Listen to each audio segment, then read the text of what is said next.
দেশে নতুন করে করোনা সংক্রমণ বৃদ্ধি পাওয়ার পরেই আলোচনায় উঠে আসে করোনা পরীক্ষার কিট সংকটের বিষয়টি। এই পরিস্থিতিতে করোনার সম্ভাব্য বিস্তার রোধে এর পরীক্ষার সরঞ্জাম সংখ্যা বাড়ানোর উপর জোর দিচ্ছে স্বাস্থ্য বিভাগ। সে লক্ষ্যে নতুন করে কিট সংগ্রহ করে তা হস্তান্তর করা হচ্ছে হাসপাতালগুলোকে। বৃহস্পতিবার সকাল থেকেই করোনার কিট সংগ্রহে বিভিন্ন হাসপাতাল থেকে মহাখালী স্বাস্থ্য অধিদপ্তরের কার্যালয়ে আসতে থাকে হাসপাতাল কর্তৃপক্ষ। সংগ্রহ করেন কিট। তবে সবার মুখেই ছিল চাহিদা মাফিক করোনা কিট না পাওয়ার অভিযোগ। আমাদের তো চাহিদা ছিল বেশি, দিতেছে কম কম। যেমন আমাদের দেশে 600 টেস্ট, 600 রোগী করা যাবে।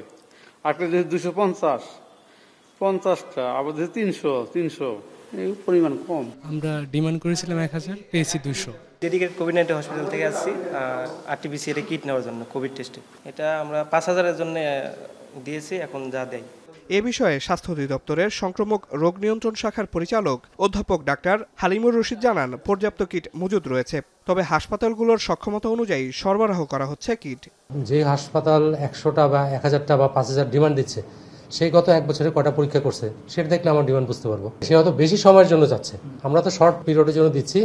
আমরা হয়তো যখন আরও আমাদের সাথে আসবে সিএমএসডি কেনার ব্যবস্থা করতেছে, প্লাস আমরা হসপিটালগুলোকেও ইনস্ট্রাকশন দিছি আপনাদের পরিচালন বাজেট থেকে এটা কেনার জন্য। প্লাস আমরা ডেভেলপিং পার্টনারদেরও রিকোয়েস্ট করছি, ওরাও হয়তো ছুটি শেষ হয়ে গেলে ওরাও আমাদের দিবে। বিশেষজ্ঞরা বলছেন, করোনা নিয়ে এখনই আতঙ্কিত হওয়ার কিছু নেই। স্বাস্থ্যবিধি মেনে চললেই সম্ভব সংক্রমণ প্রতিরোধ। আসিফ ইকবাল খান, এখন, ঢাকা।